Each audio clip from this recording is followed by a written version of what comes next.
దేవుళ్ళందరిలోకి తొలి దైవంగా మనం భావించేటువంటి మహాగణపతి ఆవిర్భవించినటువంటి రోజు.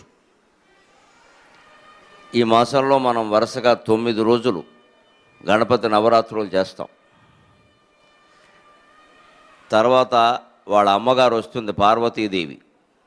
మా అబ్బాయికి 9 రోజులు చేశారు, మరి నా సంగతి ఏమిటంటే, నీకు 10 రోజులు చేస్తామమ్మా అని ఆశ్వయుజ మాసంలో దసరా చేస్తాం ఆవిడికి, ఓ రోజు ఎక్కువ.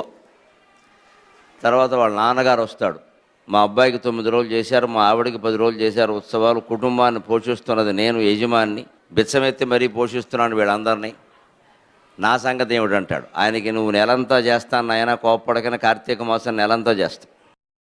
తర్వాత వాళ్ళ మేనమామ వస్తాడు, శ్రీ మహావిష్ణువు. మరి ఆ కుటుంబమేనా? మాదొకటి ఉంది ఇక్కడ, దేవుళ్ళలో చాలా ప్రధానమైన కుటుంబం, మమ్మల్ని మర్చిపోతే అలా అంటాడు. నీకు నెలంతా చేస్తామయ్యా. తర్వాత మార్గశిర మాసం ధనుర్మాసం అంతా శ్రీ మహావిష్ణువు